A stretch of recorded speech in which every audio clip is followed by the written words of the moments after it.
जय Radha Madhava Kunj Bihari,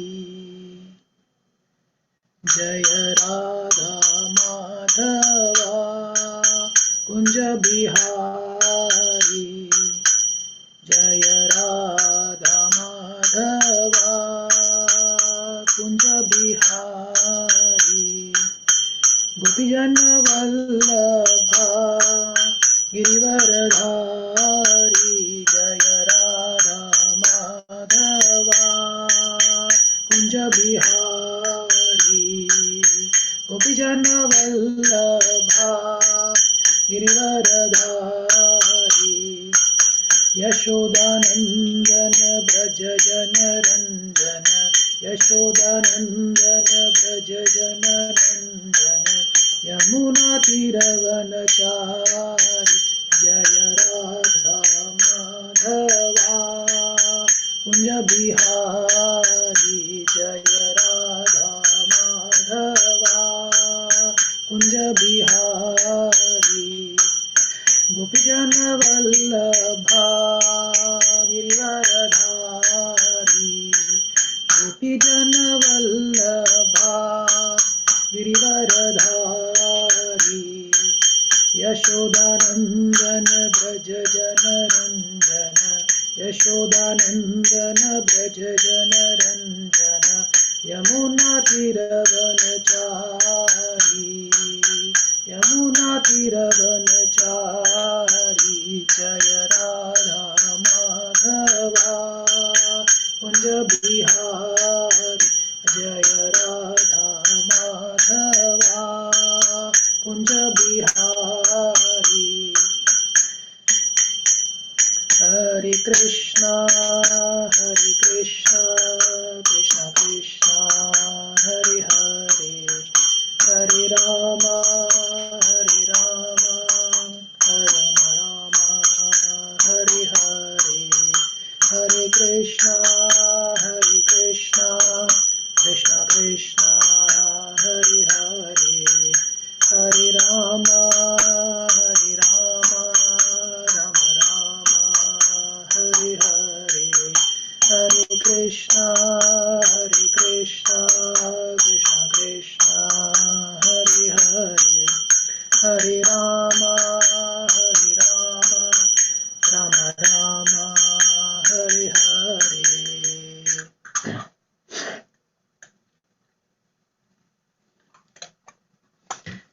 Hare Krishna to all devotees. Thank you for coming for today's morning's Srimad Bhagavatam class. We'll first start, as we always do, with the prayers to the Parampara, seeking permission to discuss the spiritual subjects.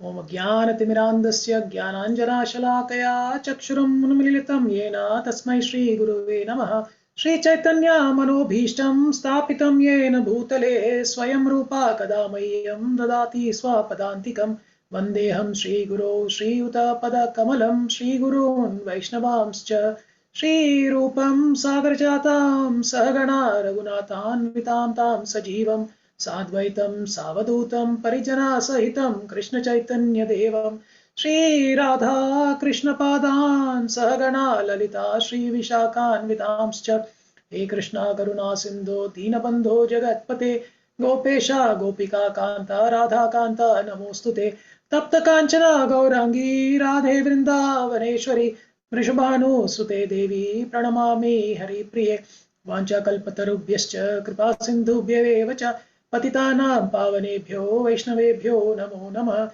Shri Krishna Chaitanya Prabhu Nityananda Shri Advaita Gadadhara Srivasadi Gaura Bhakta Vrinda. Hare Krishna Krishna Krishna Hare Hare, Hare Rama Rama Rama Hare Hare. Please say with me. Om Namo Bhagavate Vasudevaya. Om Namo Bhagavate Vasudevaya. Om Namo Bhagavate Vasudevaya. Om Namo Bhagavate Vasudevaya. Om Om Namo Bhagavate Vasudevaya. Om Namo Bhagavate Vasudevaya. Om Om Namo Bhagavate Vasudevaya. Vasudevaya. Narasimhan Devim Saraswatim Vyasam Tato Jayam Mudirade Nashtaprayeshu Abhadreshu Nityam Bhagavata Sevaya Bhagavati Uttama Shloke Bhaktir Bhavati Naishti Krishnaya Vasudevaya Devaki Nandanaya Cha Nanda Kumaraya Govindaya Namo Namaha Nama Pankaja Nabhaya Nama Pankaja Maline Nama Pankaja Netraya Namaste Pankajangre Namo Mahavadanyaya Prema नमो महावदन्याय कृष्ण प्रेम प्रदायते कृष्णाय कृष्ण चैतन्य नाम्ने गौरत्विषे नमः नमो ब्राह्मणाय देवय गो ब्राह्मणाहिताय च जगद्दिदाय कृष्णाय गोविन्दाय नमो नमः नमः ओम विष्णुपादाय कृष्ण प्रेम प्रेष्ठाय भूतले श्रीमते भक्ति वेदांत स्वामी निति नामिने नमस्ते सारस्वते देवे गौरवाणी प्रचारिणे निर्विशेष शून्यवादी पाश्चात्य देशतारिणे जय श्री कृष्ण चैतन्य प्रभु नित्यानंद श्री अद्वैता गदाधारा श्रीवासादि गौर भक्त वृंदा हरे कृष्णा कृष्णा कृष्णा हरे हरे हरे राम राम राम हरे हरे मुखं करोति वाचालं पंगुं लंघयते ते गिरं यत्कृपातमहं वन्दे श्रीगुरुं दीनतारणं परमानन्दमाधवं श्रीचैतन्य ईश्वरम् ओम पवित्रो पवित्रं सर्वास्तं ततोऽपि वा यस्मरेत् पुण्डरीकाक्षं सर्वदा मया अभ्यन्तरं शुचि श्री विष्णु हरे Krishna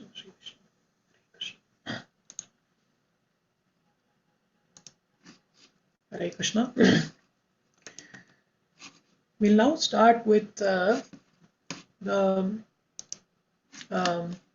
class for today. Today we are going to be focusing on Srimad Bhagavatam, Canto 3, Chapter 3. So, yesterday Mahesh Prabhu had taken the class about Chapter 2, and before that Lilananda Prabhu had covered Chapter 1. And Chapter 1 starts with Parikshit Maharaj inquiring about the Vidura and Maitreya Samvad. In Chapter 1, Vidura was the hero of Chapter 1. We read about how he capitalized on the insult of Duryodhana. So Duryodhana insults him, but Vidura takes it as an opportunity for him to advance in his Krishna consciousness. And he goes on a pilgrimage. And yesterday we learnt about Chapter 2, where the camera it shifts to Uddhava. Vidura meets Uddhava and inquires from him. And the camera here now shifts from Vidura to Uddhava. So in Chapter 2, the main hero out here, the protagonist is Uddhava there. And there were different themes that were discussed in Chapter 2. From verse number 1 to 6, we saw Uddhava's exalted spiritual position. How he had a great spirit of service even in his old age. And we towards the end we in fact reflected and we discussed a bit about these ecstatic symptoms since childhood. When he used to, even in childhood, he used to worship the dolls of Radha and Krishna, and so much so that he used to get so ecstatic that he used to forget even to eat his breakfast. And we have read also in the past also, so the nectar of Bhagavatam is so sweet, the pastimes of Krishna are so sweet that one doesn't need anything else to sustain themselves. So even Parikshit Maharaj, in the last 7 days, all he was doing was listening to Bhagavata Katha. That was his nourishment. So, and as soon as we notice that, as soon as Vidura asked a question on Krishna to Uddhava, Uddhava goes into ecstatic bliss. And from verse 7 to 11, then he shares about the unfortunate situation of the Yadus and the others who took Krishna for granted. It's a fact that only the pure devotees of Krishna know him. And we also read that, the Yadus also thought of him like a fish, thinking that the moon is one of the fishes from the milk ocean. And then from verse 12 to 14, Uddhava remembers the attractive beauty of Krishna and his mercy. So these are the two things that attract us to Krishna, are his beauty and his compassion and mercy. And all through the Bhakti Shastras, you will find these two descriptions of Krishna's beauty and his mercy, that is his compassion. And at least one of these two, which is beauty or compassion, will be the ones that will actually pull us and suck us in, will attract us. And Krishna uses these two as very powerful weapons to charm his devotees. And the last 9 verses of chapter 2, we see that, before the last 9 verses, 15 to 24, of course, we see Lord Krishna's mercy and his bewildering activities. We see that, what all he did as a child also. And then in the last 9 verses, we see his pastimes, we hear about his pastimes in Vraja. So here, this is all Uddhava recollecting the pastimes and leelas of Vraja. And these are the most sweet pastimes of Lord Krishna. And as we get into chapter 3, again here, chapter 3, the entire focus now shifts on Krishna. So from the last 9 verses of chapter 2 into chapter 3, the focus is now completely shifted again to Krishna. As Uddhava is recollecting one by one from the last 9 shlokas of chapter 2 and into chapter 3, he is recollecting one pastime as he is going into ecstatic bliss of the Lord. So he is recollecting one pastime of the Lord. In fact, in the 10th canto, we have full chapters that are dedicated to these pastimes. So we can visualize this as a trailer of the larger, the mega movie that will come later on. So, and this itself is so sweet, as you will see in today's chapter that we see. It's a fairly short chapter with only 28 verses. But each of those pastimes that have been discussed have some unique meaning for us. So we need to reflect on it, Prabhujis and Matajis. And there are many takeaways for us. As I do always, I'll start with a quick overview of the chapter. And then today we'll use Veda base to go through the verses, the purports selectively. And also I will share some of my reflections. So just to give you a quick outline of the chapter, as you see, from first 9 verses, Uddhava is recollecting pastime about Krishna's education and marriage. So it starts with Krishna and Balrama going to Mathura where they kill Kamsa, and then about his education, about his experience under Sandipani Muri, and then his marriage and the different queens. And then from verse 10 to 15, he recollects about how Krishna killed the demons and what happened in the Kurukshetra war. And from 16 to 23, it's focused on Krishna in Dwaraka. And then from the last 5 verses, 24 to 28, he recollects the pastimes about the events leading to the annihilation of the Yadu dynasty. So that is the broad structure. Now we will go into the verses and the purport. So I'll switch over to the Veda base over here.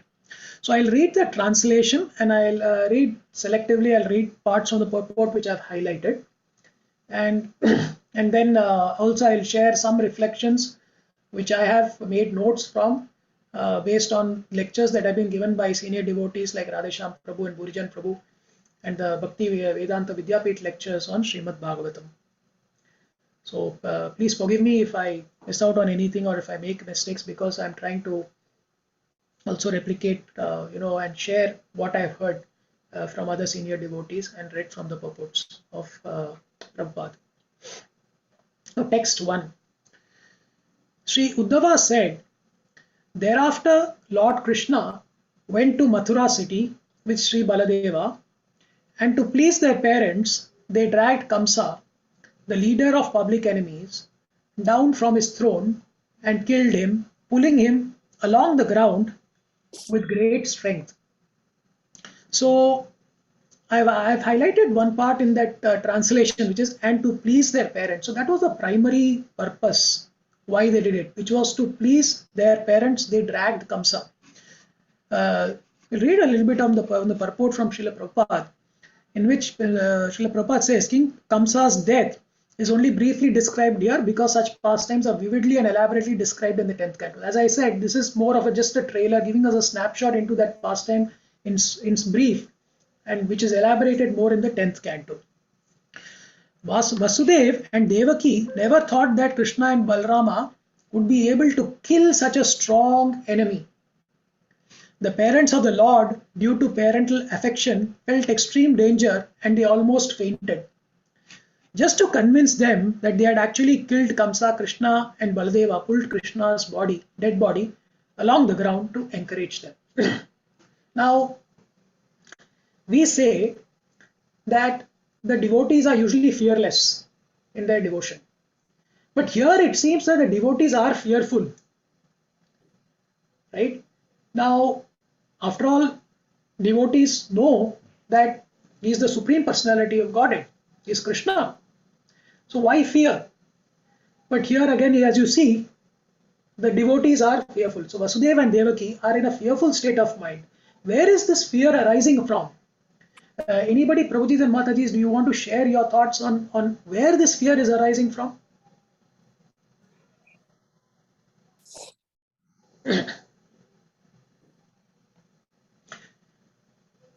So this is the parents' fear, and it arose out of love for Krishna and Balaram.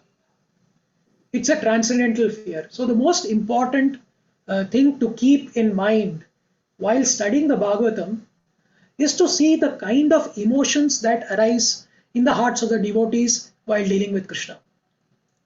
So you have the Lord, the devotee, and then there is this exchange of devotional exchange, that of emotions that is happening between them. And this is usually the central theme of the Srimad Bhagavatam, and something that we need to watch out for and we need to reflect on whenever we catch this. So in this case, we are seeing Vasudeva and Devaki showing fear. It's a transcendental fear. And it's coming out of love, out of bhakti for Krishna and Balaram. That love, the prema that is there for Krishna and Balaram, it's coming. So we then move. So then the next thing that Uddhava starts thinking about, recollecting, the next pastime he recollects about is Krishna's education. When Krishna went to, and Balaram went to Sandipani Muni to learn. So here, if you read the translation, the Lord learned all the Vedas with their different branches simply by hearing them once from his teacher Sandipani Muni, whom he rewarded by bringing back his dead son from the region Yamaloka. So this is just by hearing once. They have mastered so many different subjects.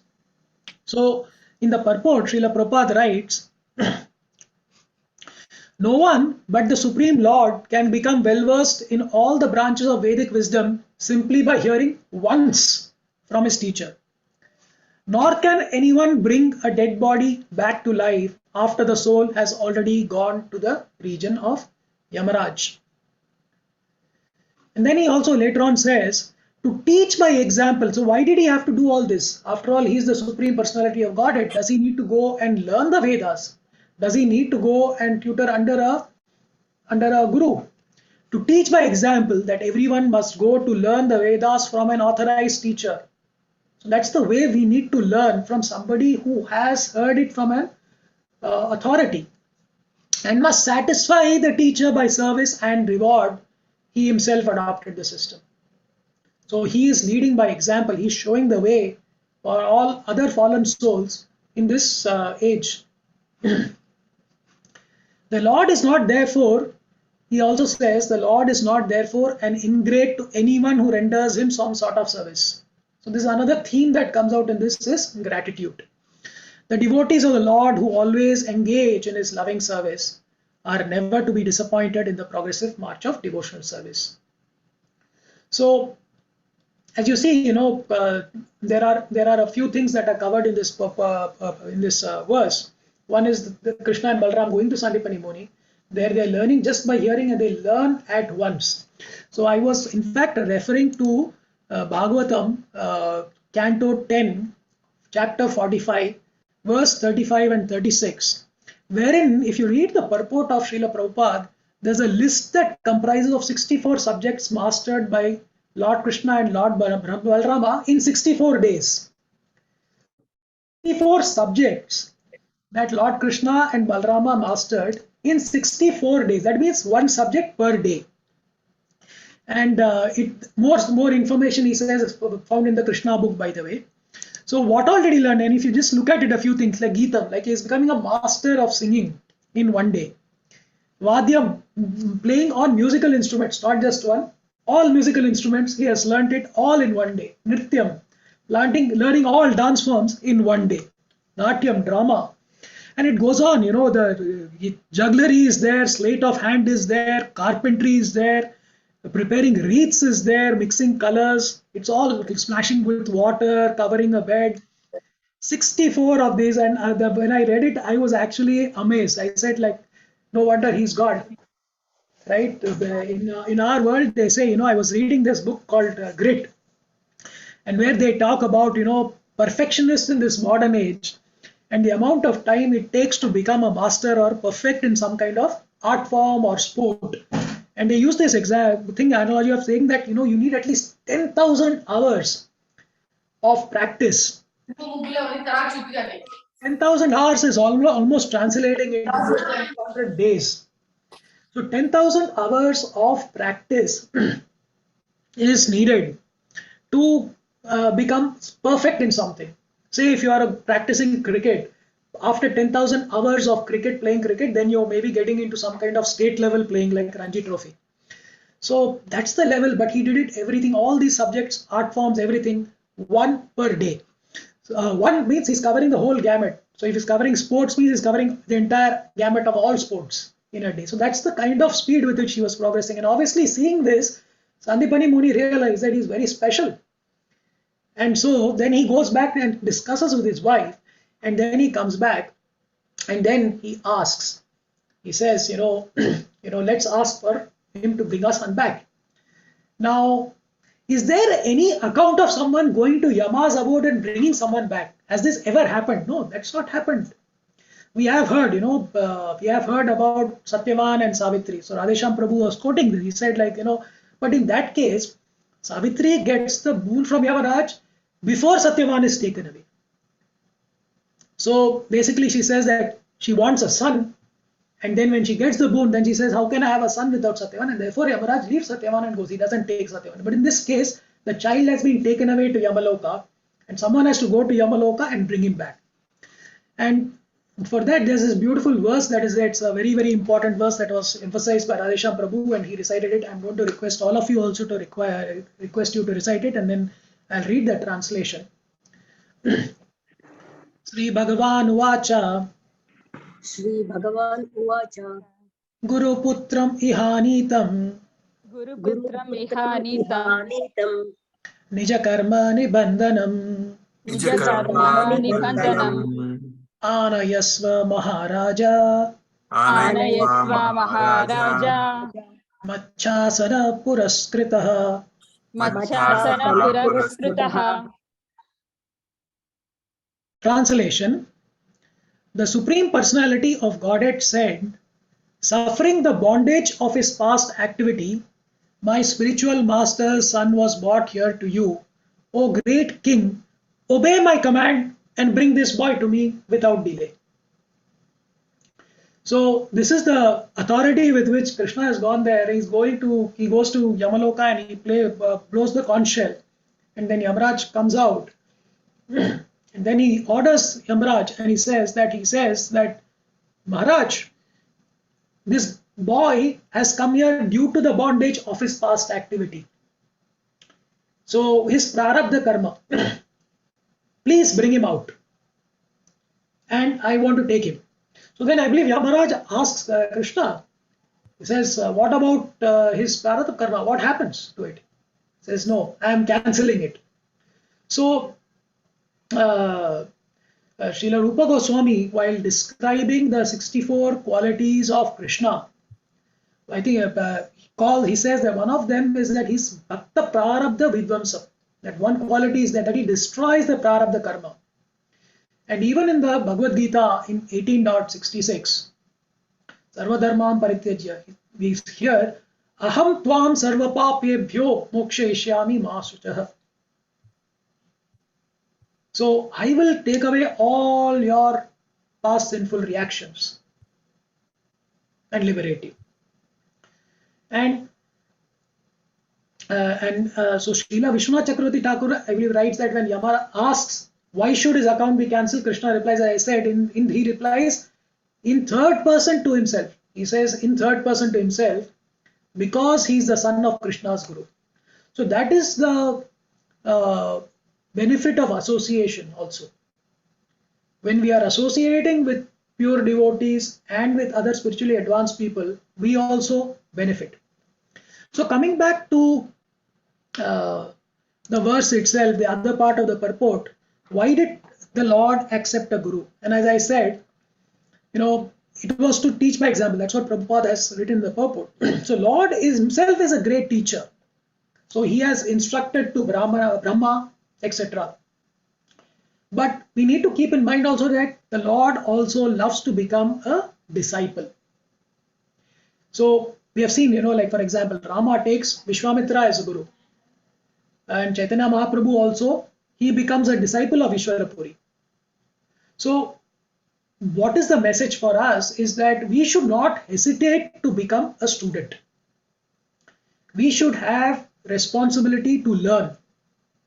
And as preachers also, Radhesham Prabhu had emphasized this in his lecture. He said, we should always feel that I am a jnana shunyam. That is, I have no knowledge. So we need to be very, very careful.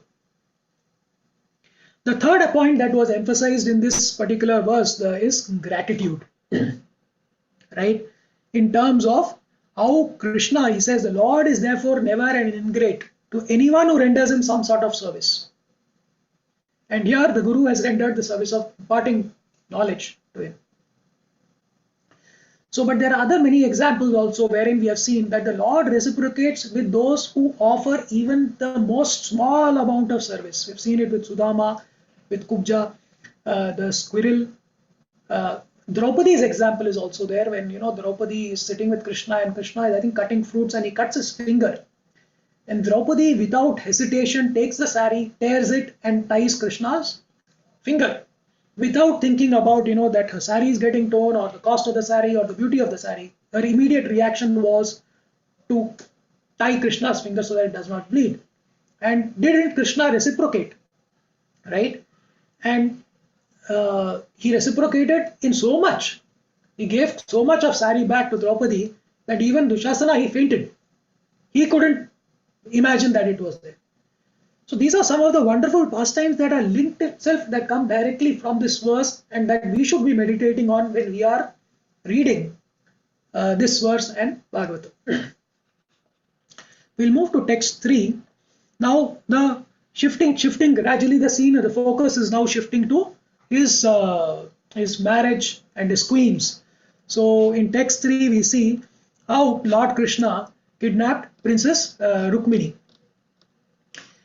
So from text 3, 4, 5, 6, 7, 8 and 9, I think we'll see about how we learn about how the queens attain Krishna in these next few verses. We learn about that.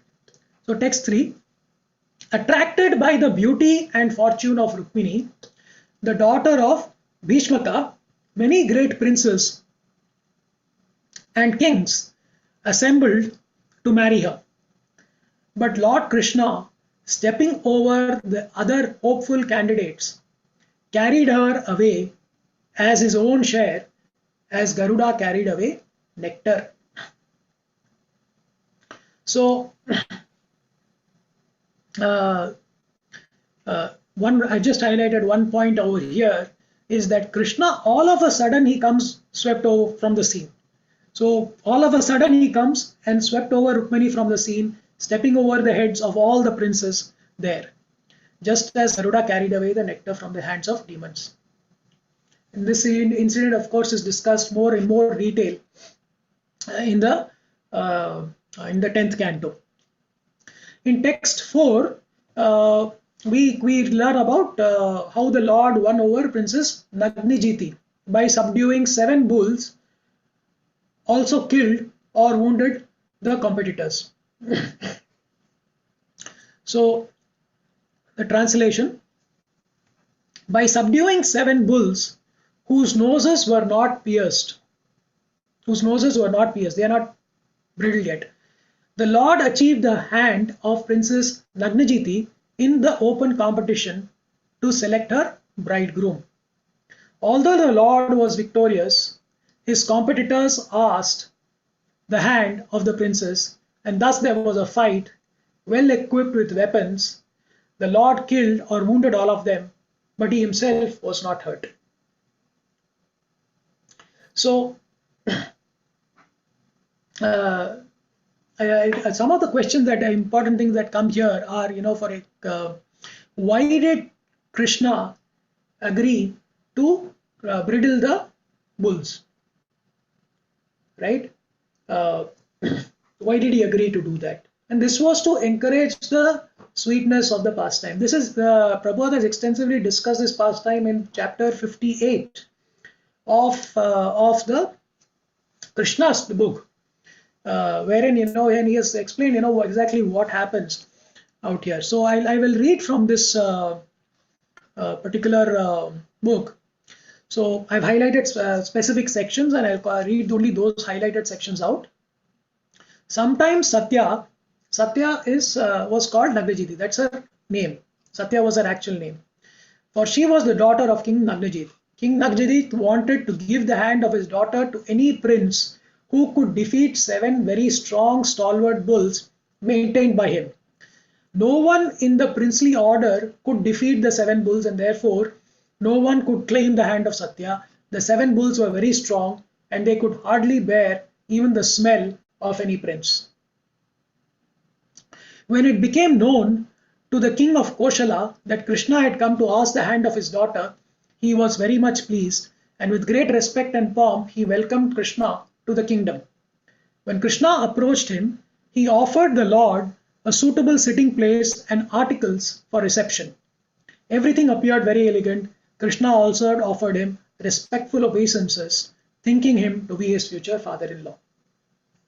When Satya understood that Krishna himself had come to marry her, she was very much pleased that the husband of the goddess of fortune had so kindly come there to accept her.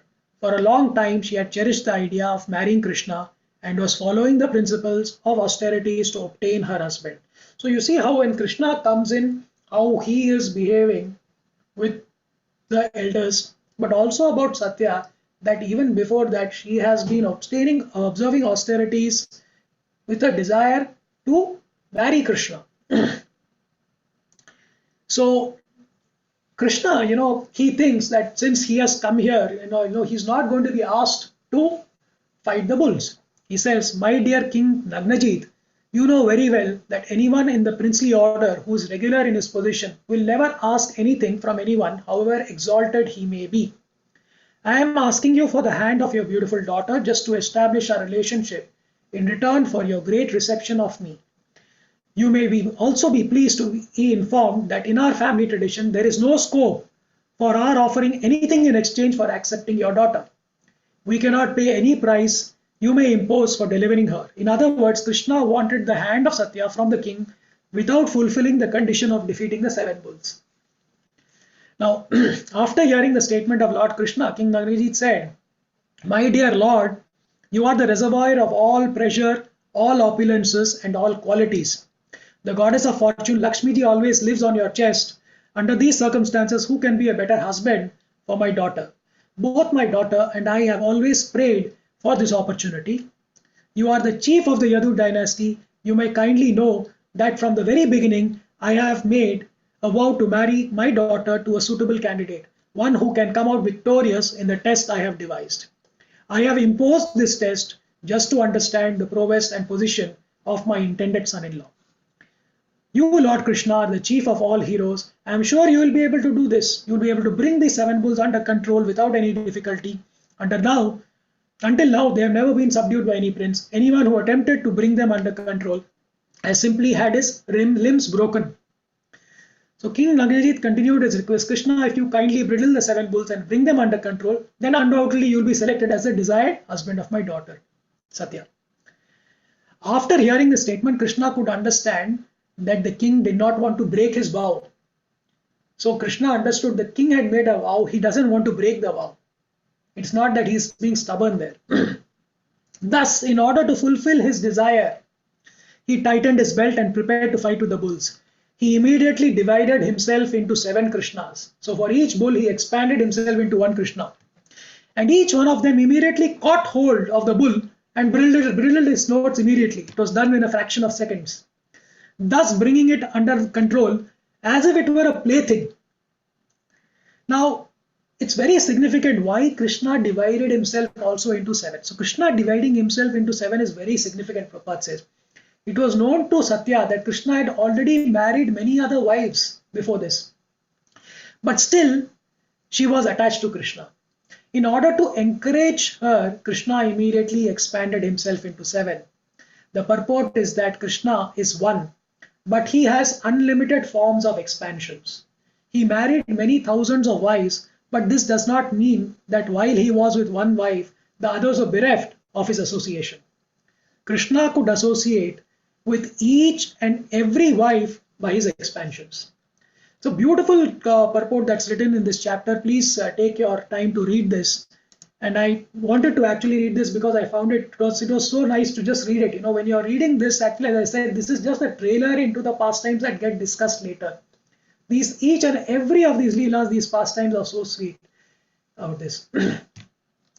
Then in text number 5, we see that Krishna goes and he brings the Parijata tree to please his wife. So it says, just to please his dear wife, Satyabhama, the Lord brought back the Parijata tree from heaven, just as an ordinary husband would do. But Indra, the king of heaven, induced by his wives, henpecked as he was, so Indra was a henpecked husband, ran after the Lord with full force to fight him. So Prabhupada elaborates that in his purport also, that Indra thought that Krishna was a henpecked husband, who only by the will of his wife Satyabhama took away the property of heaven. And therefore he thought Krishna could be punished. He forgot that the Lord is the proprietor of everything and cannot be henpecked. The Lord is fully independent, and by his will only he can have hundreds and thousands of wives like Satyabhama. He was not therefore attached to Satyabhama because she was a beautiful wife, but he was pleased with her devotional service and thus wanted to reciprocate the unalloyed devotion of his devotee. Text 6, he reflects on the pastime of Narakasura. So he says, translation, Narakasura, the son of Dharitri, the earth, tried to grasp the whole sky, and for this he was killed by the Lord in a fight. His mother then prayed to the Lord. This led to the return of the kingdom to the son of Narakasura, and thus the Lord entered the house of the demon. So, in the purport, Prabhupada says that he became a demon due to bad association of Bana, another demon. An atheist is called a demon, and it is a fact that even a person born of good parents can turn into a demon by bad association. So, as the Prabhupada is saying, Narakasura was the son of Dharitri, the earth, by the Lord himself. So, it's not about your parentage, it counts, but it's the association which matters more. Association is key. So, what is our takeaway for this? What is our important takeaway, especially for us Grihasthas, I think, and where we have a lot of children in this satsang? So, we see that, children initially are in the association only of devotee parents, typically up to that age of 10 years old. But then when they start entering the teens, they start building their own opinions. They start valuing peer association a lot more. And this is where we as parents, as devotee parents, need to watch out and be careful, and also guide our children also to ensure that they have the right association, they continue to build the right association. In our satsang, we are very fortunate that the children have an opportunity to have the right association with other children of devotees. And we also see that the Krishna conscious children of devotees are making progress in life at a very, very early stage. So, as I said, every verse of this chapter, each small pastime, we're just getting it's like, small glimpses into what's coming later. But this itself is getting us reflecting so much, Prabhuji and Mataji. So then what happened next in text 7? Is basically after killing Narakasura, he established his son as the king. And then in Narakasura's house, he accepted the kidnapped princess as his wives.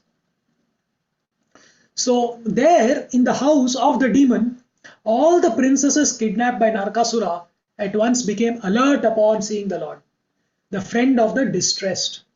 They looked upon him with eagerness, joy, and shyness, and offered to be his wives.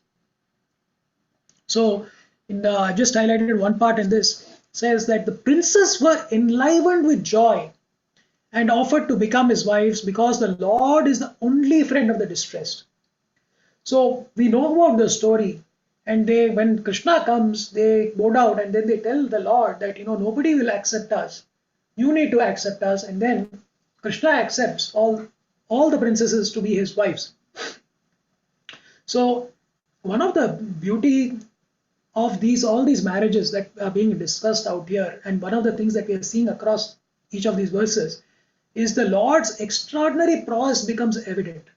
His extraordinary greatness, his prowess becomes so evident. So Krishna married 16,000 plus wives. And it's important to keep in mind that, he expanded into an equal number of suitable forms. So do you think that all the 16,000 princesses that were there, they were all the same, of the same height, same stature? Some would have been thin, some would have been a little bit stout, some would have been short, some would have been tall. He expanded into an equal number of suitable forms. Suitable forms means so that they look like they are made for each other. So this is called the Vaibhav Vilasa forms. They are called. And it's referred to in later chapters. We read that in the purports. They are called the Vaibhava Vilasa forms of the Lord.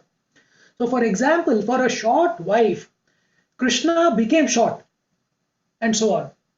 So for a little chubby wife, he became a little bit chubby, so that the couple looked like they were made for each other. And in Dwaraka, he gave each one of them one palace. And we have also read that story when Narada comes and goes and he sees that in every palace he is present. So he gives each one of them one palace. And he was present with every queen every day. And most importantly, every queen thinks that Krishna is only with them. Isn't that amazing? So this is an amazing reciprocation feeling that only the Lord can give, and he gives it to his pure devotees. So it is not out of pride that, the devotees think like that. They think that the Lord loves me so much.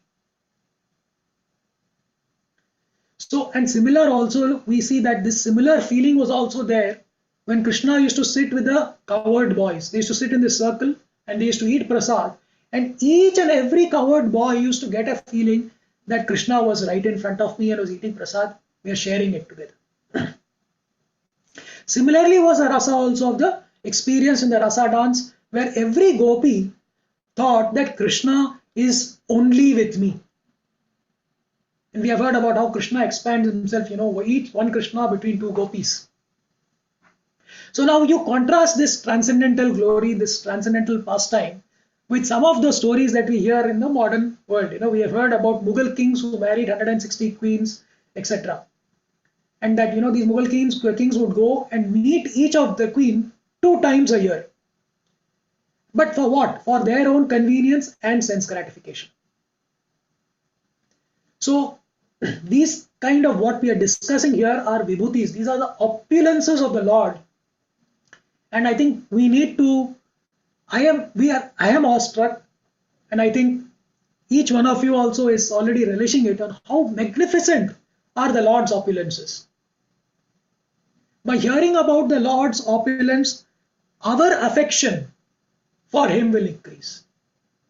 This is how we will get sucked into Krishna Bhakti. So, just as the Lord snatches the queens from the various, vicious elements like Shishupala and Jarasandha, we should also pray that the Lord should snatch us away from the snare of Maya. Let us chant Hare Krishna, Krishna Krishna, Hare Hare, Hare Ram, Ram Ram, Hare Hare. So, we need to intensify our prayers, Prabhujis and Matajis. We have to intensify our prayer and also pray that we obtain Him as our husband. This is what Radheshyam Prabhu said. I made a note of that. I said wow. We can also intensify our prayer to obtain Him as our husband. In Srimad Bhagavatam 1.2.14, the Lord is referred to as Bhagavan Sattvatam Patihi. That is, He is the protector of all devotees. And as conditioned souls, now we are stuck in Prakriti, which is feminine. Therefore, with one-pointed attention, one should constantly hear about, glorify, remember, and worship the personality of Godhead, who is the protector of all devotees.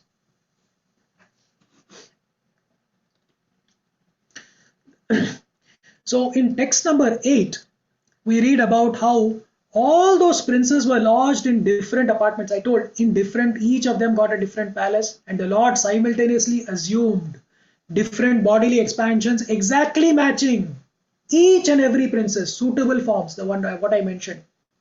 And He accepted their hands in perfect rituals by His internal potency.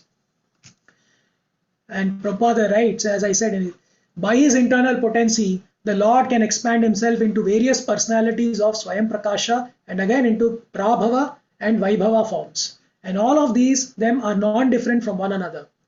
The forms into which the Lord expands to marry the princesses in different apartments were all slightly different just to match each and every one of them. They are called Vaibhava Vilasa forms of the Lord and are affected by His internal potency of Yogamaya.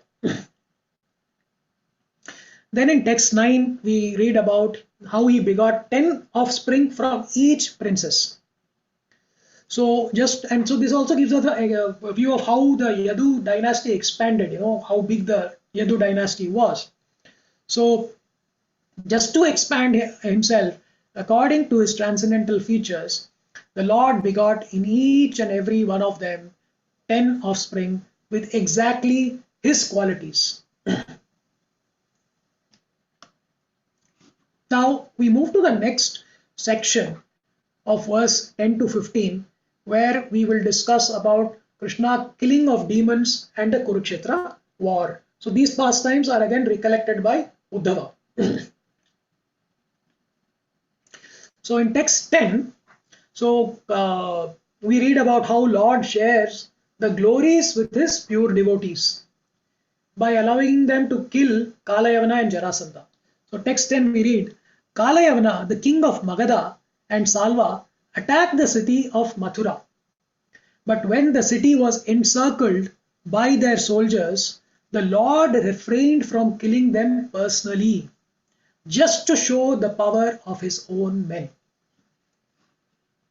So, in the purport, Prabhupada writes, after the death of Kamsa, when Mathura was encircled by the soldiers of Kalayavana, Jarasandha and Salva, the Lord seemingly fled from the city, and thus He is known as Ranchod, or one who fled from fighting. Actually, the fact was that the Lord wanted to kill them through the agency of His own men, devotees like Muchukunda and Bhima. So we know Kalayavana was killed by Muchukunda, and Jarasandha was killed by Bhima respectively, who acted as agents of the Lord. So by such acts, Lord wants to exhibit the prowess of his devotees, as if he were personally unable to fight, but his devotees could kill them. The relationship of the Lord with his devotees is a very happy one. Actually, the Lord descended at the request of Brahma in order to kill all the undesirables of the world, but to divide the share of glory, he sometimes engaged his devotees to take the credit. The battle of Kurukshetra was designed by the Lord himself, but just to give credit to his devotee Arjuna, Nimittamatram Bhava Savyasachin, he played the part of the charioteer, while Arjuna was given the chance to play the fighter and thus become the hero of the battle of Kurukshetra. What he wants to do himself by his transcendental plans, he executes through his confidential devotees. That is the way of the Lord's mercy towards his pure, unalloyed devotees. So we have seen, we remember that Arjuna was reluctant to fight, and when Arjuna was reluctant to fight at that point of time, Krishna, he tells him that why are you reluctant? The people who have to die are already have been killed by me, right? You are just my instrument. So in that Virat Roop, the Arjuna sees all the people are going inside and they are dying. So again here, this is again he's just connected to that only. So Lord is the giver of fame to his devotees. In Bhagavatam 4.24, verse 45 and 46, this point is taught. Lord is referred to as Sarva Saundarya Sangraham. That is, he is the collection of all beauty. So it says here, if I'm just reading from the highlighted portion of the purport, I'm just checking if I highlighted anything else in the purport. No. Okay. Prabhupada says, because the Supreme Lord attracts everyone, including demons and devotees, materialists and spiritualists, he is called Krishna. So he's attracting everyone. Demons, devotees, materialists and spiritualists. Similarly, his devotees also attract everyone. As mentioned in the Shad Goswami Stotra, Dhira Dhira Jana Priyo, the Goswamis are equally dear to the Dhira, devotees, and Adhira, demons. Lord Krishna was not very pleasing to the demons when he was present in Vrindavan. But the 6 Goswamis were pleasing to the demons when they were present in Vrindavana. That is the beauty of the Lord's dealings with his devotees. Sometimes the Lord gives more credit to his devotees than he takes himself, as we are seeing here. For instance, on the battle of Kurukshetra, Lord Krishna fought simply by giving directions. Yet it was Arjuna who took credit for the fighting. We read that, Nimittamatram Bhava Savyasachin. You, O Sabyasachi Arjuna, can be but an instrument in the fight. Bhagavad Gita 11.33. So everything was arranged by the Lord, but the credit of victory was given to Arjuna. Similarly, in the Krishna consciousness movement, everything is happening according to the predictions of Lord Chaitanya, but the credit goes to Lord Chaitanya's sincere servants. Thus the Lord is described herein in this verse as Sarva Saundarya Sangraham, which is a collection of all beauty. And in a way, this purport, the very important purport of Kalayavana, the one that we read on text 10, Bhurijan Prabhu says that this purport indirectly also points to Prabhupada's own empowerment, own empowered fulfillment of the prediction that the holy name would be spread throughout the world. Kalikalera dharma, Krishna nama sankirtana, Krishna sakti vina, nahetara pravartana, which is the fundamental religious system in the age of Kali, is the chanting of the holy name of Krishna. Unless empowered by Krishna, one cannot propagate the Sankirtana movement. This is from the Chaitanya Charitamrita Antyalila 7.11. And similarly, we have seen other examples also wherein the Lord liberally gives the credit to his devotees. So there is a story between Lord Rama and Hanuman. So we know about how the Vanar Sena actually, they take the stones, they inscribe Ram on it and they put it on the Samudra and it floats and they build the Setu. So in the story, Rama also tries. Similarly, he takes one stone. He says, "Arey, the monkeys are doing it. Let me try it. Let me try it." So he takes a float and tries to float a stone, and then it sinks immediately. And Hanuman is actually, watching this entire thing, what is happening from the back. He's seeing this thing. He can't control himself, and he starts laughing. He laughs loudly, and then he comes out and he says, "Lord, what are you doing? That it was your name that helped the stone to float." So when we wrote Rama on that stone, just your name being on that stone helped the stone to float. But when Rama himself is abandoning the stone, when he leaves the stone, then nobody can save that stone from sinking. So that also is analogous, whereas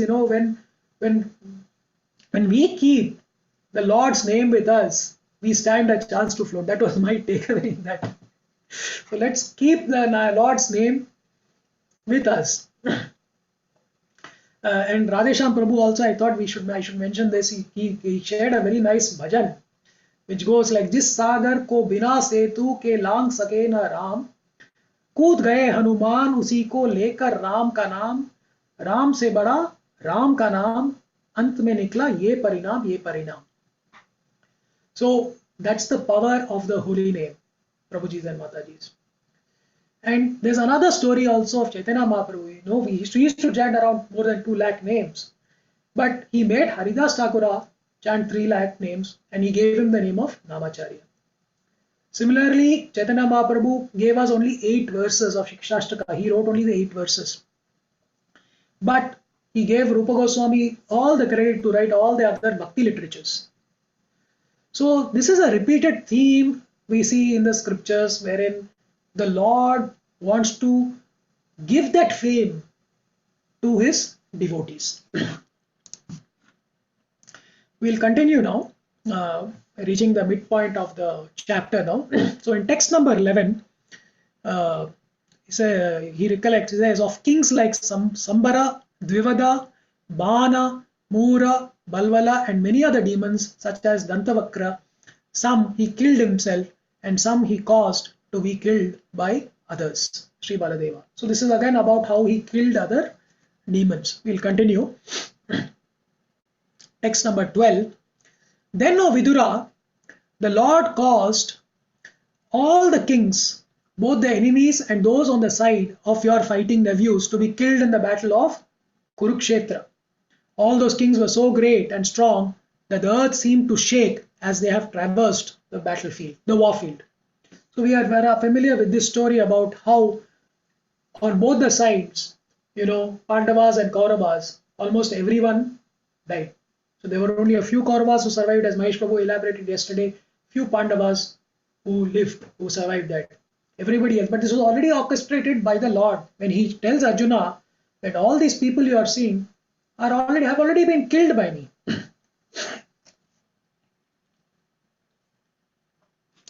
And then in verse 13, we read about Duryodhana. So here we understand that Duryodhana was unlucky due to his ill advice.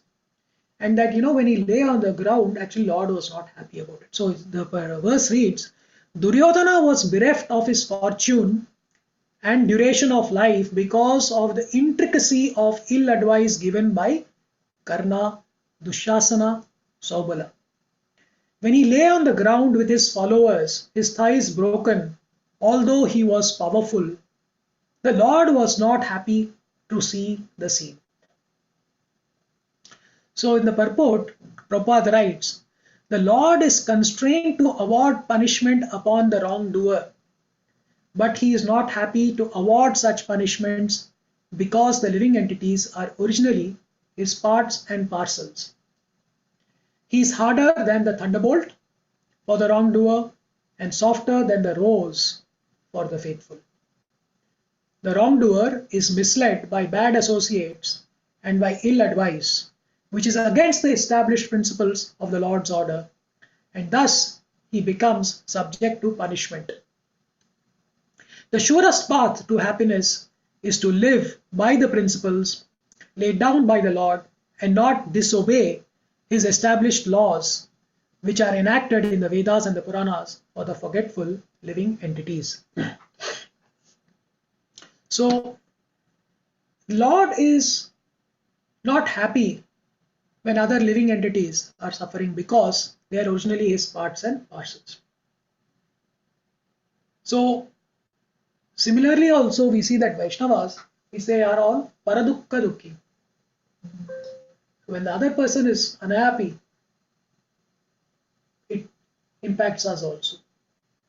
We are not happy when other people are not happy. In the Ramayana, we have the story of Rama telling Sugriva that, he says, as soon as someone surrenders to me, I will forgive him.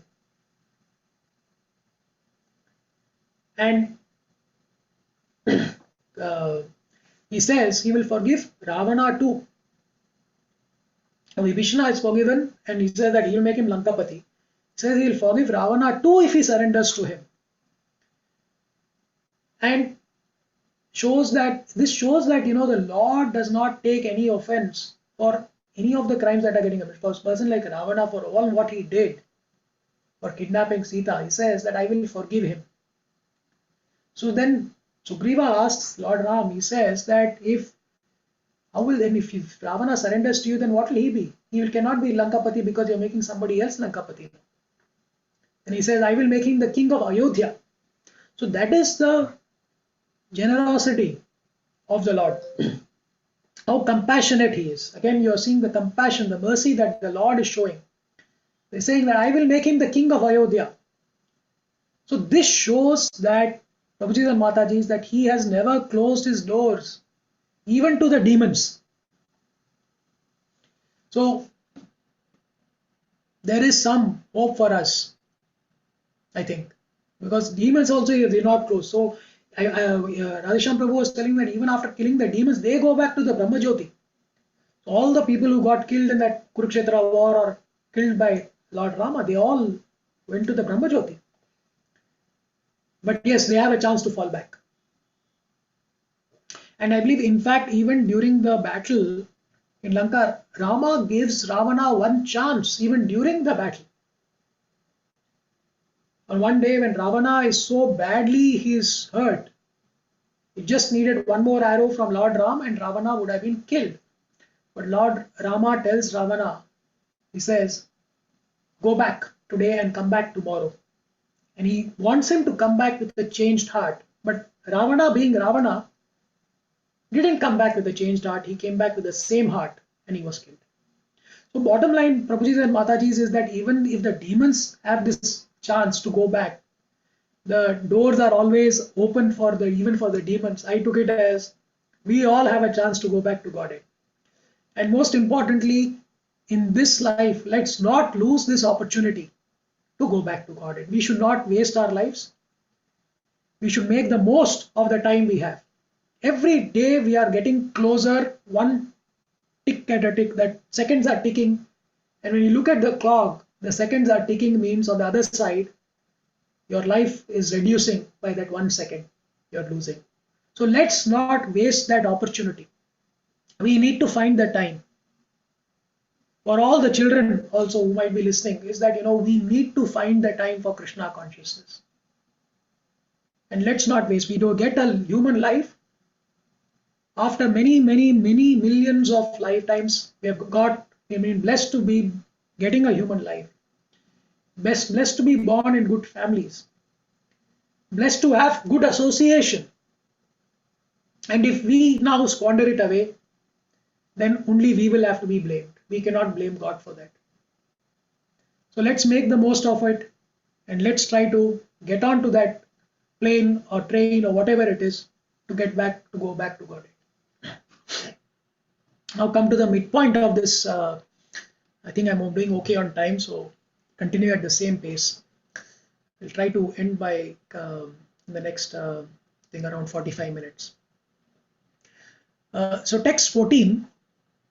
So what happens in text 14? Yeah.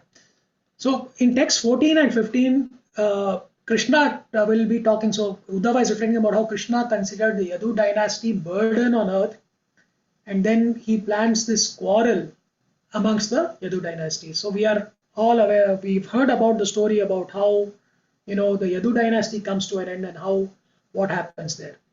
So in the translation it says, after the end of the battle of Kurukshetra, the Lord said, the abatement of the earth's great burden, 8 Akshonis, has now been effected with the help of Drona, Bhishma, Arjuna and Bhima.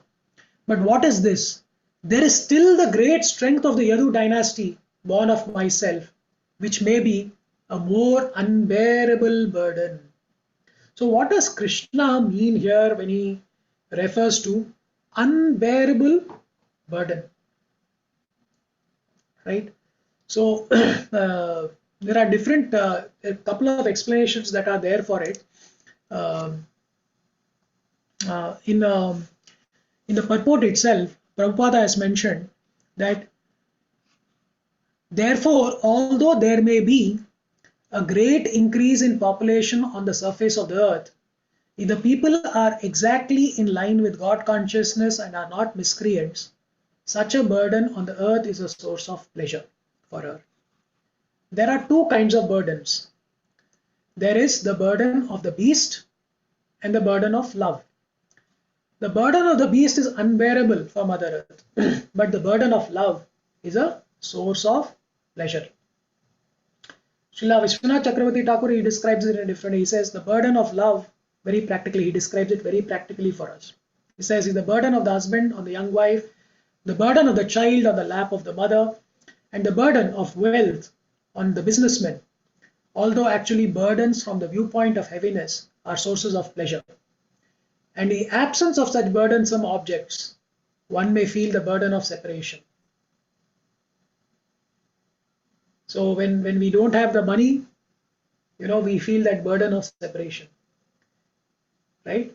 Similarly, we carry a lot of burdens, but those burdens are for love, we don't feel that. And when those burdens of love are not there, we feel the burden of separation.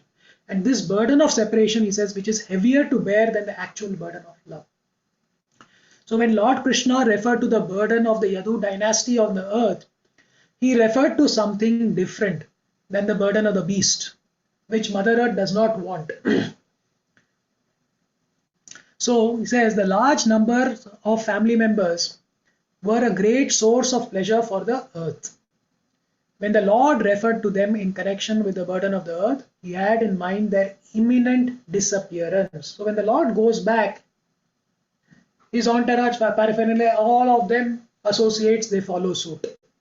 So he knew about the imminent disappearance from the earth. And all the members of the family of Lord Krishna were incarnations of different demigods. So in the Yadu dynasty, a lot of the Yadu dynasties, the demigods had come and actually taken also incarnation. And they were to disappear from the surface of the earth along with the Lord. When he referred to the unbearable heaviness on the earth in connection with the Yadu dynasty, he was referring to the burden of their separation. Srila Jiva Goswami confirms this inference. So, and that's why when the Lord leaves, he leaves the Srimad Bhagavatam with us, which is like a sun. Because the world gets plunged into darkness when the Lord leaves. Right? And that would be the real pain for the earth, right, at that point of time. So, Radhesham Prabhu also said that, another explanation he gave from 3 reasons that were there in chapter 11. 11.1, in chapter 11.1, that Yadus are extremely powerful, right? Nobody can kill them, and that once Krishna departs, due to out of that burden of separation, they would end up trampling upon the earth.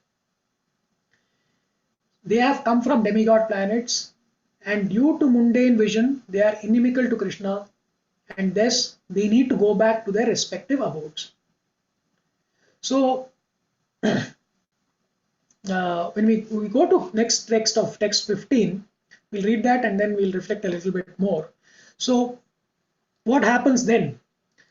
So the Yadus end up quarreling amongst themselves, influenced by intoxication with their eyes red like copper, because of drinking madhu, then only will they disappear. Otherwise, it will not be possible. On my disappearance, this incident will take place. So Prabhupada continues to in this purport. He says, the Lord and his associates appear and disappear by the will of the Lord. It's not by the will of the devotees. It's by the will of the Lord. They are subjected to the laws of material nature.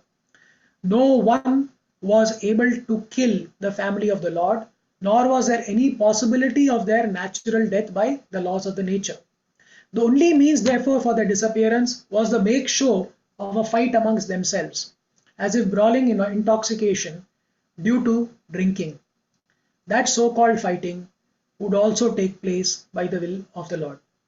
Otherwise, there would be no cause for their fighting. Just as Arjuna was made to be illusioned by family affection, and thus the Bhagavad Gita was spoken, so the Yadu dynasty was to be made intoxicated by the will of the Lord and nothing more. So the Bhagavad Gita was spoken. Arjuna was a pure devotee, and he already knew everything that was spoken there in the Bhagavad Gita. He was a pure devotee of the Lord. The Bhagavad Gita was spoken for people like you and me. It was spoken for the general people. And for that, Arjuna was made illusioned. And that illusion was created by the Lord himself. Similarly, also the Yadu dynasty also was made to be intoxicated by the will of the Lord and nothing more. The devotees and associates of the Lord are completely surrendered souls. They are transcendental instruments in the hands of the Lord and can be used in any way the Lord desires. The pure devotees also enjoy such pastimes of the Lord because they want to see him happy. Devotees of the Lord never assert independent individuality. On the contrary, they utilize their individuality in pursuit of the desires of the Lord, and this cooperation of the devotees with the Lord makes a perfect scene of the Lord's pastimes. So we have seen many pastimes, so how Arjuna cooperates, we've seen how Bhishma cooperates. Bhishma was a Mahajan, and he ended up on the side of the Kauravas. He could have said, I want to fight on the side of the Pandavas. But the Lord wanted him to be on that side, so that he could enjoy his Viryaras. That otherwise, that show of valor of Krishna on the field, wherein he picks up the wheel and he runs towards Bhishma, that would have never arisen. So the devotees, they become malleable instruments. They become like clay in the hands of the Lord. This is the main point over here. They never determine how a Leela should end. That is up to the Lord. And we see this. There are many examples. I spoke about Arjuna, Bhishma is there. Even Vasudeva also. Vasudeva was so upright. He gave up his children to Kamsa. But then when it came to the 8th child, he didn't give it. I won't give. So through his devotees also, the Lord is also in one way teaching us many lessons in terms of how we need to surrender to the Lord. That our constitutional position is to be the servant. And being a servant is not bad. Right? Today, if many of us work in corporate jobs and we ask ourselves, we say, I am reporting to the chairman of the company. I am working in the chairman's office. Versus a person who is working down somewhere in some other field, right? So this person might be an assistant to the chairman, but his position seems to be more senior. Even in my organization, the chief of staff, it's like an executive assistant to the CEO, but it's one of the most important positions. Why? Because you are the servant of the head. But here we are talking about being the servant of the greatest, of the Lord. Why should we hesitate to be the servant? Here. He will give us that immense happiness and joy.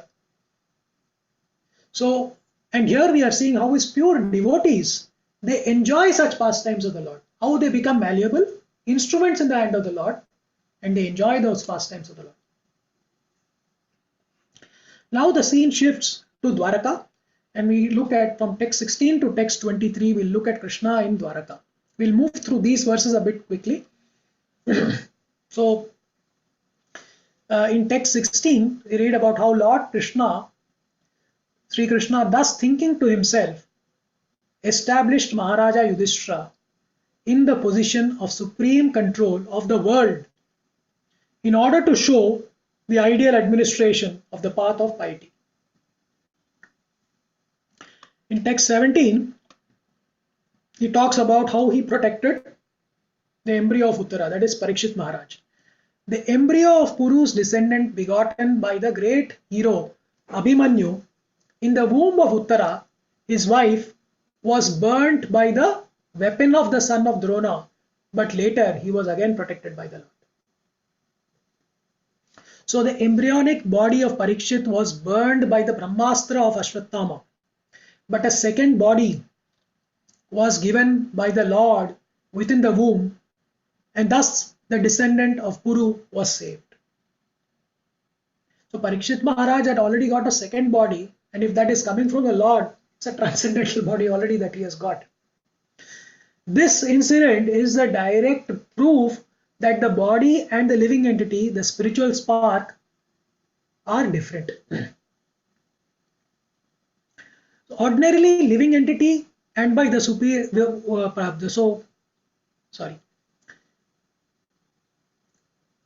So the Pandavas was not an ordinary living entity, and by the superior will of the Lord, he was destined to be the successor to Maharaja Yudhishthira.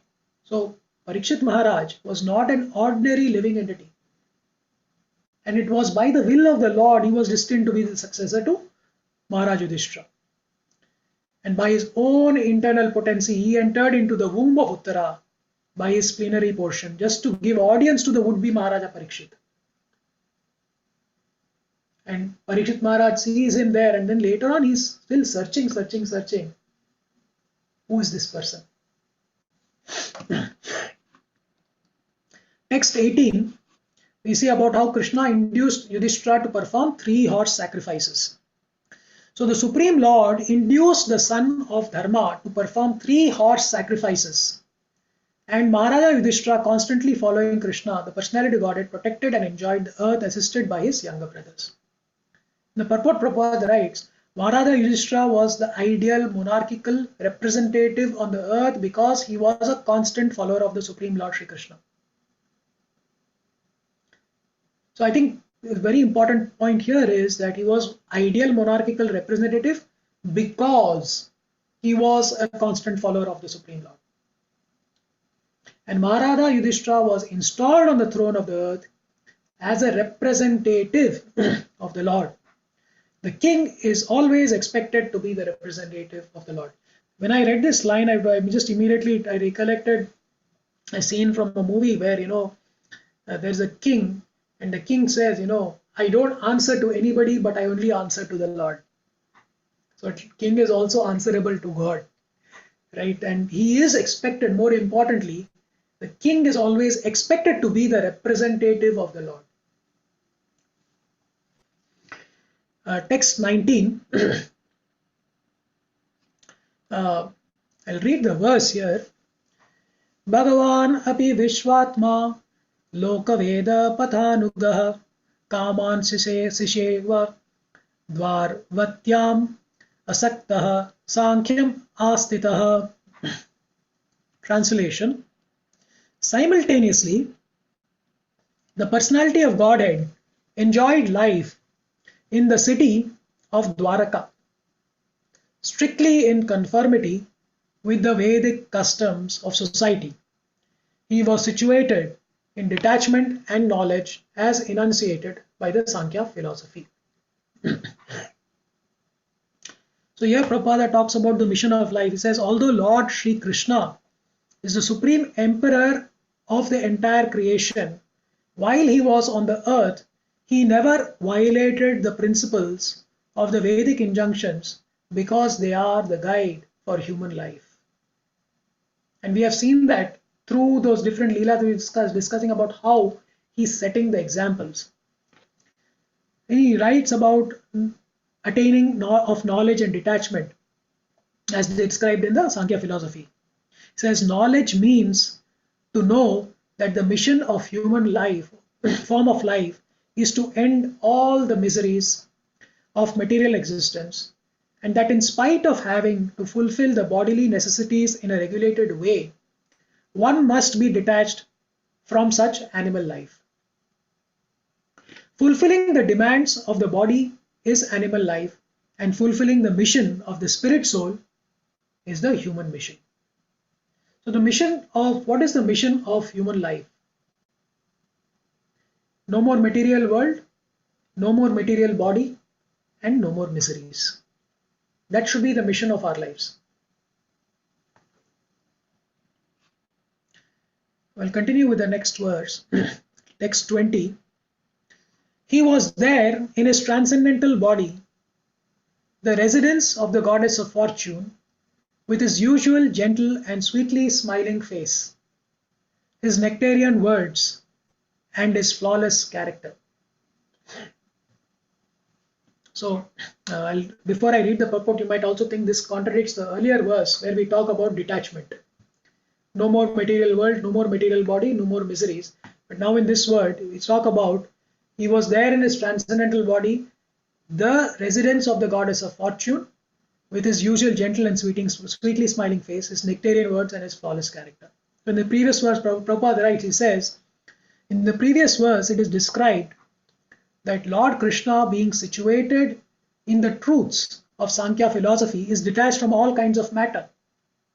In the present verse, it is described that he is the residence of the goddess of fortune. These two things are not at all contradictory.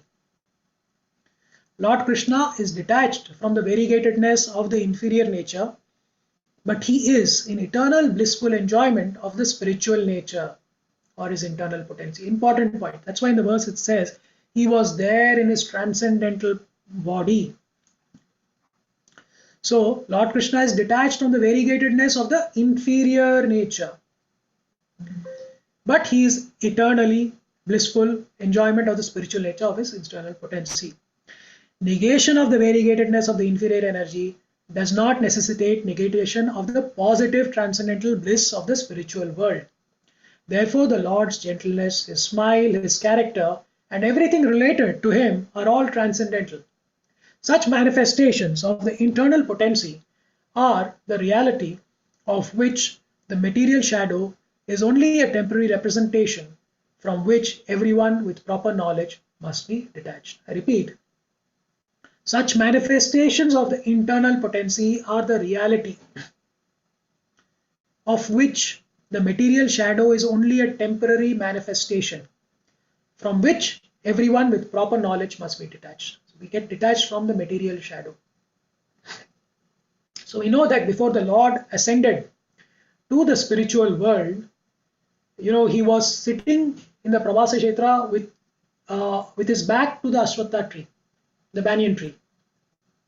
And in chapter 15 of the Bhagavad Gita, we have read about the Ashwatha tree being we see that, inverted reflection, the perverted reflection of the spiritual reality. And as the reflection of the Ashwatha tree is compared to this material world in that verse, if you will remember. Similarly, the Acharyas, use this analogy to explain that the Lord keeps his external energy in the backside and the internal energy in the front. So he is detached from his external energy, but he performs all his leelas with his internal energy. So he continues to enjoy when he's in the pastimes that we hear of. He can never be detached. So in the next verse, in verse number 21, you will read, the Lord enjoyed his pastimes both in the world and in other worlds, higher planets, specifically in the association of the Yadu dynasty. At leisure hours offered by night, he enjoyed the friendship of conjugal love with women. The Lord, Prabhupada writes in his purport, the Lord enjoyed in this world with his pure devotees. Although he is the personality of Godhead and is transcendental to all material attachment, he nevertheless exhibited much attachment for his pure devotees on the earth, as well as for the demigods who engage in his service in the heavenly planets as powerful delegated directors in the management of all material activities. He displayed special attachment for his family members, the Yadus, as well as for his 16,000 wives, who had the opportunity to meet him in the leisure hours of night. All these attachments of the Lord are manifestation of his internal potency, of which the external potency is only a shadow representation. So we need to keep in mind that we don't conjure up perverted thinkings when we read this verse, because the Lord is transcendental to all material enjoyment, and he reciprocated to all his pure devotees. He takes particular interest in his pure devotees. In Bhagavad Gita, in verse number 10.10, he says, Tesham satata yuktanam bhajatam priti purvakam dadami buddhi yogam tam yenamam upayantite. It is to those who are constantly devoted to serving me with love, I give them the understanding by which they can come to me. So it's very important that when we are under the influence of Maya, so we have two choices. You have the Antaranga Shakti, the Bahiranga Shakti, which is all the Prakriti and Maya, and we have the marginal energy of the Lord, the marginal potency. We can either be under the influence of the internal potency or the influence of the external potency. And the internal potency, how do we come there? How do we come under the influence? When we serve the God with love. And when we are under the influence of the internal potency, he gives you the understanding by which we can go back to him. But if we choose to be under that external energy, under the external potency, we will not be able to appreciate anything that the Lord does in his Leelas. All we will see it is with the perverted lenses that we have got so contaminated over the years. Over millions of lifetimes, the conditioning of the soul that has happened, all those layers, all those lenses that are there in front of our eyes, we are unable to see. So, Radhesham Prabhu also refers to and asks us this question. He says, can Lord Chaitanya be separated from Lakshmi Priya and Vishnu Priya? No, they are his eternal associates. They never, even after Lord Chaitanya takes sannyas, he's never separated from his eternal associates. As soon as the Lord ascends to the abode, all these queens will join him. Text number 22. The Lord was engaged in household life for many, many years, but at last his detachment from ephemeral sex life was fully manifested. So Prabhupada, his purport writes, the Lord, he wanted to teach by example that one should not remain attached to household life for all the days of one's life. One should naturally develop detachment as a matter of course. The Lord's detachment from household life does not indicate detachment from his eternal associates, the transcendental cowherd themselves. But the Lord desired to end his so-called attachment to the three modes of material nature. He can never be detached from the service of his transcendental associates like Rukmini and the other goddesses of fortune, as described in the Brahma Samhita 5.29.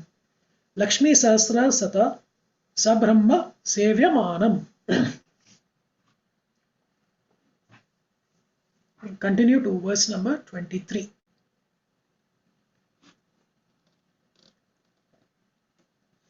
So, verse number 23 is every living entity is controlled by a supernatural force, and thus his sense enjoyment is also under the control of that supernatural force. No one therefore can put his faith in Lord Krishna's transcendental sense activities, but one who has become a devotee of the Lord by rendering devotional service.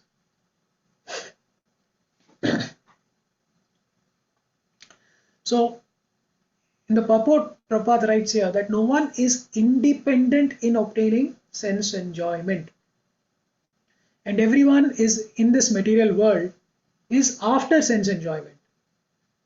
People who are themselves under the control of supernatural power cannot believe that Lord Krishna is not under any control beyond himself in the matter of sense enjoyment. they cannot understand that his senses are transcendental. In the Brahma Samhita, the Lord's senses are described as omnipotent. That is, with any sense, he can perform the activities of the other senses. One who has limited senses cannot believe that the Lord can eat by his transcendental power of hearing and can perform the act of sex life simply by seeing. The controlled living entity cannot even dream of such sense activities in his conditional life, but simply by the activities of Bhakti Yoga, he can understand that the Lord and his activities are always transcendental. So, important point to note is that the Lord can only be understood by the devotees by rendering bhakti. For all other conditioned souls, what the devotees do as actions of demonstrating that prema bhakti to Lord might appear to be irrational. So, another important point is the Lord's activities are all transcendental activities. They are not mundane sense activities. So, and Radhesham Prabhu refers to this word Murtimat, which is used in the chapter of the kingdom of God. Kaivalyam eva Murtimat, spirit, which means that the Lord is spiritual and personal. Everyone is personal. But the Sahajiyas, they misunderstand this personal aspect of the Lord. And this aspect is being addressed here in this purport. So we have seen that, the Lord does things which normal human beings like you and I, conditioned souls, we cannot do. He gave birth from his Nabi. From his Nabi, a lotus emanated and from which Brahma came. Can we do that? No. But that does not mean the Lord cannot do that. But we always try to force fit our constraints of existence on the Lord, which is wrong. And Lord can not only do this, he can do a lot more other things, which we cannot even imagine. With the glance of his eyes, he can boil the ocean. Right? So, we have limitations, but we tend to impose our limitations on the Lord, which is incorrect. We should not be doing that. Every day we are offering bhoga, right? Now, for a human being, it has to be eaten. That food has to disappear from the plate. But in the case of the Lord, he's eating it and he's returning prasadam to us also. And Radhesham Prabhu uses this example, very nice example of, when we send a mail, we click send, zoom, the mail has gone, so it has gone to the other person also, but you have a copy of it in your sent items. Now similarly, our prasadam also has gone to the Lord, he has eaten it, and it is back for us also as prasadam. But the conditioned souls who are bewildered, they are not able to accept this, and they start using logic and reasoning, scientific logic and reasoning, to defeat this, which is wrong. In the Srimad Bhagavatam, in Canto 3, we will be reading in chapter 15, 20th verse, the description of the inhabitants of the Vaikuntha travel is given there. And it says that the inhabitants of the Vaikuntha travel and the airplanes are made of lapis lazuli, emerald and gold. They're so beautifully decorated. And although crowded by their consorts who have large hips and beautiful smiling faces, they cannot be stimulated to passion by their mirth and beautiful charms. In the spiritual world, there is expression of affection, but not mundane sense gratification. That is a flavor of the spiritual world. It's not what we believe we see here. We get enamored. We see a nice food item, we get attracted to it. And we get attracted to so many other things. That doesn't happen to the Lord, and it doesn't happen to inhabitants of the spiritual world, where the atmosphere and the environment is countless times more attractive than what we see in this mundane world. And we are not able to understand it and appreciate it.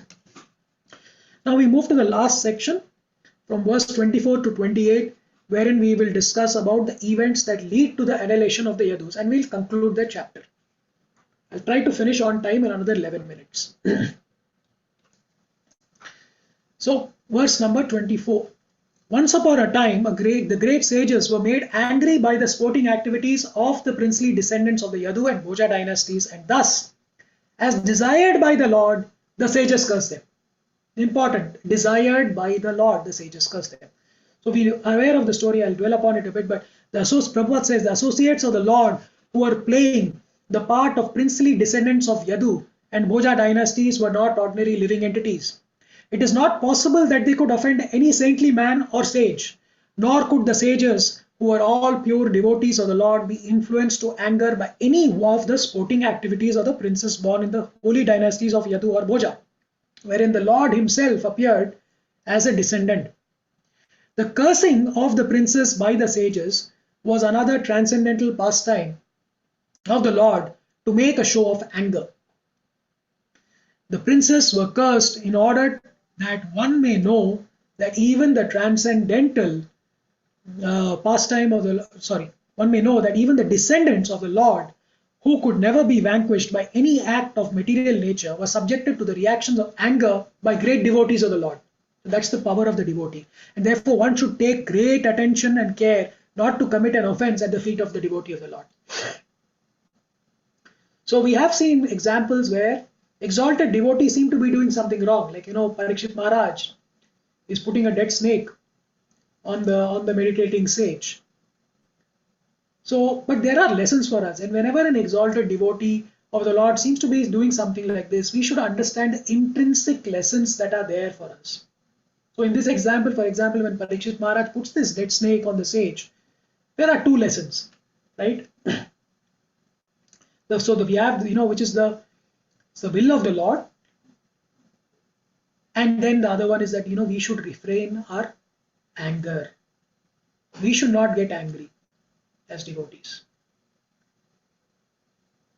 Similarly, Haridas Thakura, Radhesham Prabhu said, he said that, he was unable to once complete his rounds. And there are two lessons again for us. Humility is Namacharya. But also the lesson for us is that we need to be completing our rounds.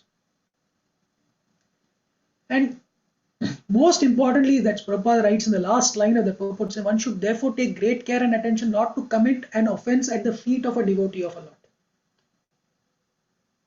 We have to be very, very careful. We'll move to text number 25.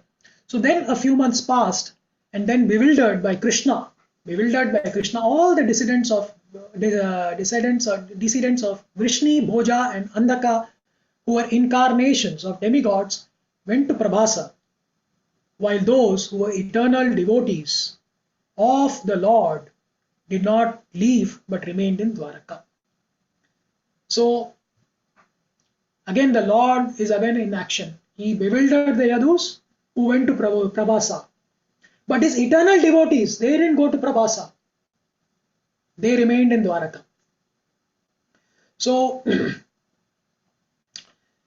in Bhagavatam, in Canto 11, chapter 16, verse 35, so very beautifully described. It says the transcendental city of Dwaraka.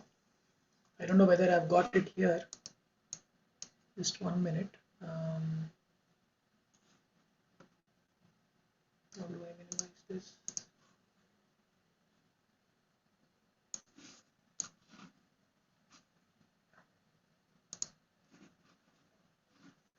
Yeah, so I'll just read this very quickly. The transcendental city of Dwaraka is so auspicious that whoever dies there immediately goes back home, back to Godhead. But because the demigod members of the Yadu dynasty, in many cases, were not yet prepared to go back home, back to Godhead, they had to die outside the city of Dwaraka.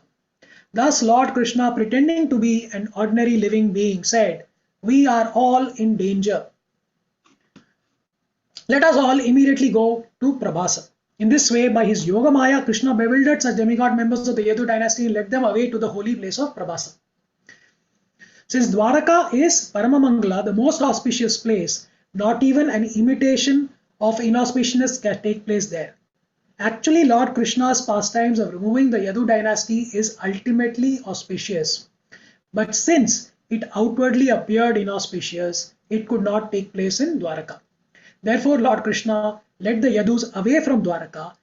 After having sent the demigods back to their planets, Lord Krishna planned to return to the spiritual world, Vaikunta, in his own original form and remain in the eternal city of Dwaraka. So this is given in Canto 11, chapter 635.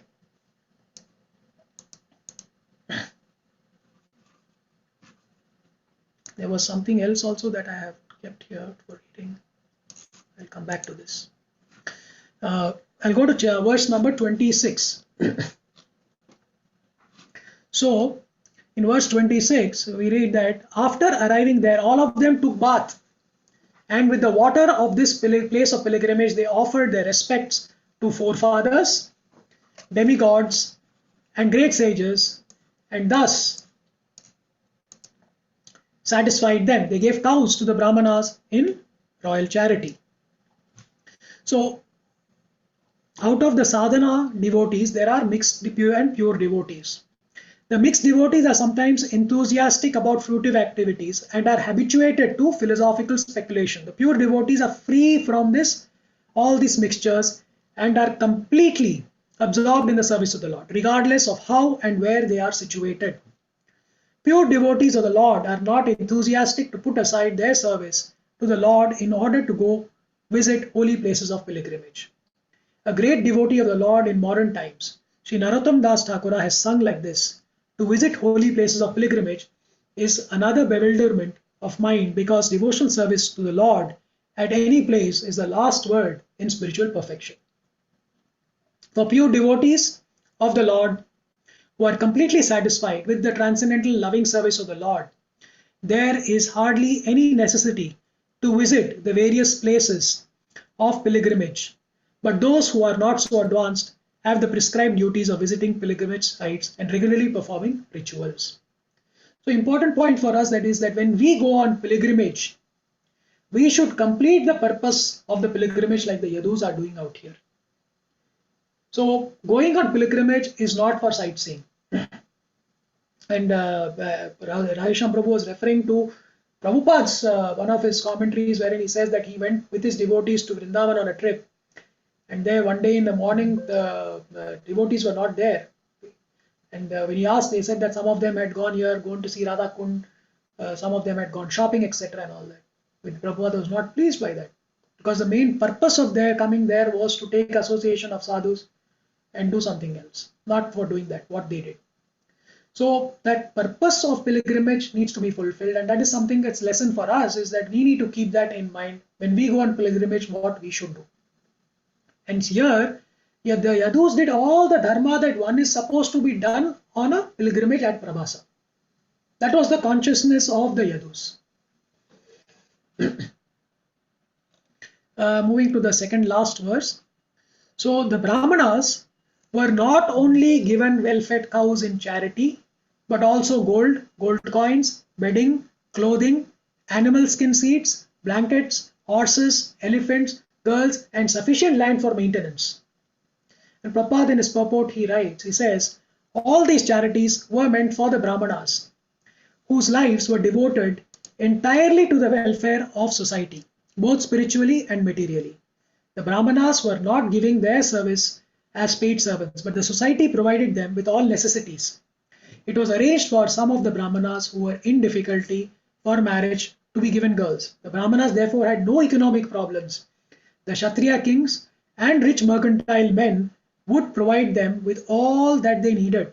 And in exchange, the Brahmanas were completely devoted to the elevation of society. That was the way of social cooperation between the different castes. When the Brahmana class or caste gradually become easygoing, being fed by the society, although they had no Brahmanical qualifications, they degraded themselves into Brahmabandhus or disqualified Brahmanas, and thus other members of society also gradually fell down from the social standard of progressive life.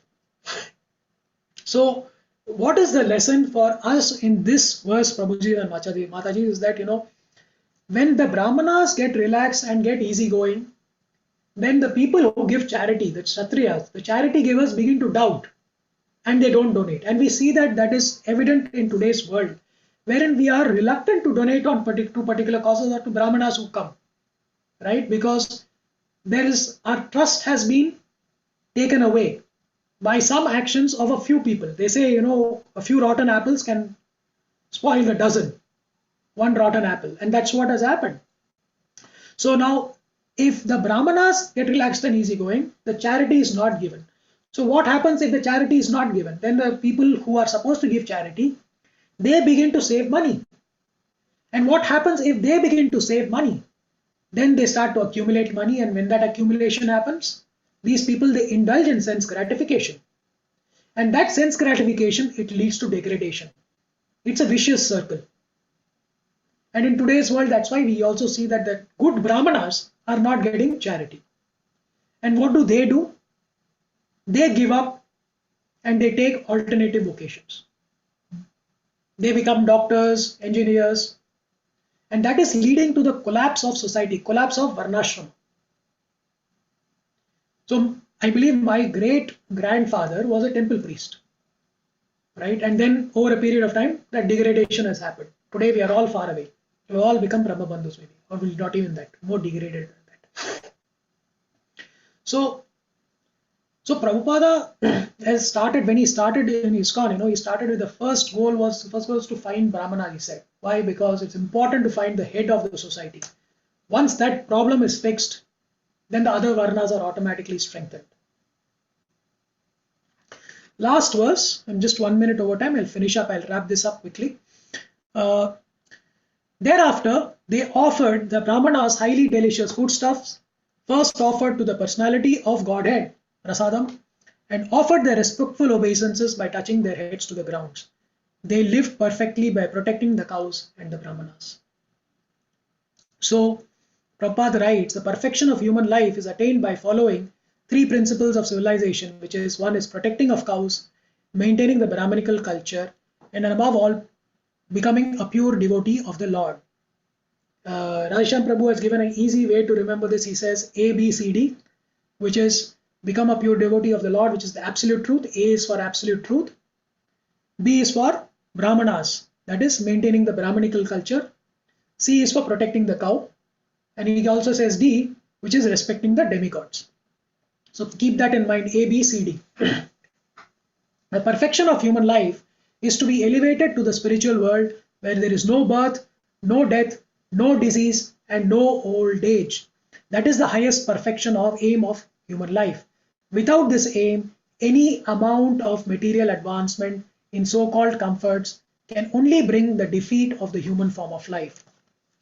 He talks about how the Yadus approach. He says the foodstuffs prepared by the Yadus at Prabhasa pilgrimage site to offer to the bona fide Brahmanas there were all offered to the personality of Godhead Vishnu. So the Yadus actually then were offering prasadam. They offered the Brahmanas prasadam and their obeisances. The Lord accepts only foodstuffs which are within the range of fruits, flowers, leaves and liquids, provided they are offered in complete devotional service. Devotional service is the only criterion for a bona fide offering to the Lord.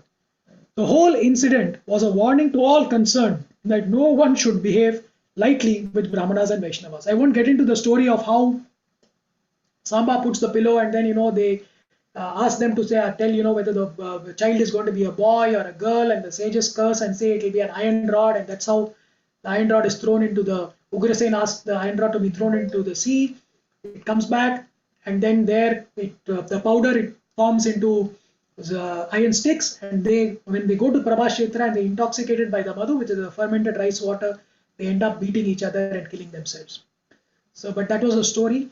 So, but as I said, the 3 principles of civilization, keep that in mind: protecting the cows, maintaining the Brahmanical culture, and above all, becoming a pure devotee of the Lord.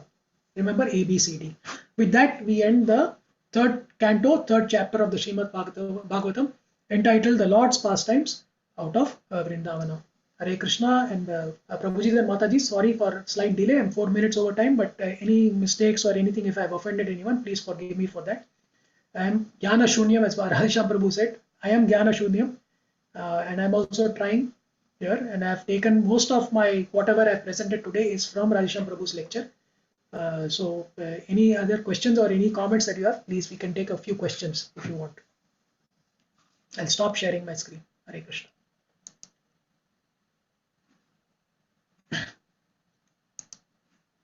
Hare Krishna. Hare Krishna, Praveen Prabhu. Hare Krishna Prabhuji, Dandavat Pranam. Thank you very much for this wonderful lecture.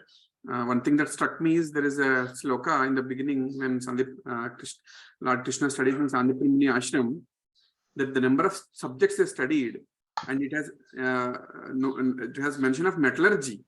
Yes. That is really that much detail it is written, Prabhuji, and then that really struck me. And then, like, we can really tell people like what kind one of subject in one day, Prabhu, and not just one subject. It's that entire, like, you're taking once cooking means cooking everything, cooking pasta, pizza, biryani, everything in one day, and you become master chef in one day. Yes. And Just by hearing. Just by hearing. And that is one thing. The other thing is that the vast majority of subjects they had they learned the 64 number. I think the Prabhupada neatly explained each and every subject in Sanskrit and English. That really struck me. And this chapter is real some summary of a lot of things Krishna has done. Yes, from Prabhu. Childhood until he made sure the Yadu dynasty went back with him, and the reasoning behind it, right? A lot of people think it's but it is paraphernalia. It's like his associates, and he wants them back. Yeah, Even I didn't know when I was listening to the lecture of Radhesham Babu also that a lot of the people in the Yadu dynasty, they were actually demigods. So the demigods descend with him as his associates. Yes. It's like the prime minister comes, the cabinet of ministers also comes with him. Yes. Similarly, they also come, and then some of them were contaminated, I believe. Oh, okay. They were demigods after all, Prabhu. Yes. So when they come and they have the same power, when they become his associates, they get the same power of Krishna. Yeah. They began to think of Krishna as their equal. Yes, Prabhu. Wonderful chapter, and as usual, you do a lot of research. Nice presentation. You do slides and everything. Thank you very much, Prabhu. Wonderful explanation. Thank you, Prabhu. Thank you. Hare Krishna. Hare Krishna, Prabhu. Any other Prabhu, Mataji, anybody else has any comments, or we can close the class?